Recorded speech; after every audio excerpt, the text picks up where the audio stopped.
இப்போ தாராயோ. ஆண்டவராகிய இயேசு கிறிஸ்துவின் பரிசுத்த நாமத்தில் உங்களை அன்புடன் வாழ்த்துகிறோம். பரிசுத்த வேதாகமத்தில் மத்தேயு எழுதின சுவிசேஷம் 8ஆம் அதிகாரம் 26ஆம் வசனத்தில் நாம் இவ்வாறு வாசிக்கிறோம். அந்த மனுஷர்கள் ஆச்சரியப்பட்டு, இவர் எப்படிப்பட்டவரோ, காற்றும் கடலும் இவருக்கு கீழ்ப்படுகிறதே என்றார்கள். ஆம், காற்றும் கடலும் கீழ்ப்படுகிறதற்கு ஏதுவான ஒரு ஆச்சரியமான கட்டளையை அவர்கள் கண்டார்கள். இது எப்பொழுது நிகழ்ந்தது என்று நாம் பார்க்கும்போது 2 வசனங்களை சேர்த்து நாம் வாசிப்போமானால் 24ஆம் வசனத்திலே, அப்பொழுது படவு அலைகளினால் மூடப்படத்தக்கதாக கடலிலே பெருங்காற்று உண்டாயிற்று, அவரோ நித்திரையாயிருந்தார். சீஷர்களும் ஆண்டவராய் இயேசு கிறிஸ்துவும் படவிலே சென்று கொண்டிருக்கும் போது ஒரு பெரிய புயல் உண்டாயிற்று.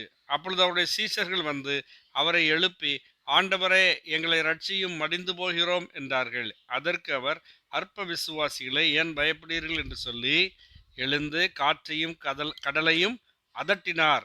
உடனே மிகுந்த அமைதல் உண்டாயிற்று. அப்பொழுதுதான் இந்த ஜனங்கள், இவர் எப்படிப்பட்டவரோ, காற்றும் கடலும் இவருக்கு கீழ்ப்படுகிறதே என்றார்கள் என்று சொல்லி நாம் பார்க்கிறோம். ஆம் அருமையானவர்களே, இது ஒரு அதிசயம் மட்டுமல்ல. காற்றும் கடலும் அவர் சத்தத்துக்கு கீழ்ப்படிந்தது என்பது அதிசயம் மட்டுமல்ல, இது ஒரு சத்தியத்தை காண்பிக்கிறது. ஆண்டவராகிய இயேசு கிறிஸ்துவுக்கு இயற்கையும் கட்டுப்பட்டிருக்கிறது. அவர் வியாதியின் மீது அதிகாரம் உள்ளவர் மட்டுமல்ல, அசுத்த ஆவிகளை துரத்துகிறதற்கு அதிகாரம் பெற்றவர் மட்டுமல்ல, அவர் இந்த இயற்கையின் மீதும், காற்றின் மீதும், புயலின் மீதும், கடலின் மீதும் அவர் அதிகாரம் உள்ளவராக இருக்கிறார் என்பதை இது சுட்டிக்காட்டுகிறது.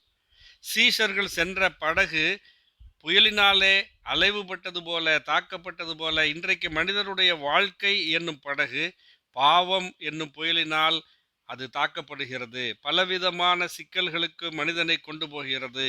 எப்படி ஆண்டவராகி இயேசு கிறிஸ்து அந்த புயலை அதட்டி அமைதிப்படுத்தினாரோ, அதே போல நம்முடைய வாழ்க்கையிலும் பாவம் என்ணுகின்ற இந்த புயலில் இருந்து நம்மை காப்பாற்ற அவர் ஒருவரே வல்லவராயிருக்கிறார். அவர்தாமே நமக்காக கல்வாரி சிலுவையிலே தம்முடைய ஜீவனை பலியாக ஒப்பு கொடுத்து, மரித்து அடக்கம் பண்ணப்பட்டு 3ஆம் நாளில் உயிரோடு எழுந்து இன்றைக்கும் ஜீவிக்கிறவராக இருக்கிறார். அவரை ஏற்றுக்கொள்ளுகிறவர்களுக்கு பாவம் மன்னிக்கப்படுகிறது. அவர்கள் ரட்சிப்பை பெறுகிறார்கள், மீட்பை பெறுகிறார்கள், நித்திய ஜீவனை பெற்றுக்கொள்ளுகிறார்கள். அவர்களுடைய வாழ்க்கை என்னும் படகிலே எந்த புயல் வந்து மோதினாலும் அது ஆண்டவராகிய இயேசு கிறிஸ்துவால் தடுத்து நிறுத்தப்படும். அவர் அவர்களை காப்பாற்றுகிறவராக இருக்கிறார். மிக பெரிதான பாவம் என்னும் அடிமைத்தனத்திலிருந்து, பாவத்தின் தண்டனையாகிய நரகத்திலிருந்து மனிதனை காப்பாற்றுகிறதற்கு ஆண்டவராகிய இயேசு கிறிஸ்து வல்லவராய் இருக்கிறார். மத்தேயு எழுதின சுவிசேஷம் 28ஆம் அதிகாரம் 18ஆம் வசனத்திலே ஆண்டவராகிய இயேசு கிறிஸ்து தம்முடைய சீஷர்களை நோக்கி சொன்னார். இயேசு சமீபத்தில் வந்து அவர்களை நோக்கி, வானத்திலும் பூமியிலும் சகல அதிகாரமும் எனக்கு கொடுக்கப்பட்டிருக்கிறது என்று சொன்னார்.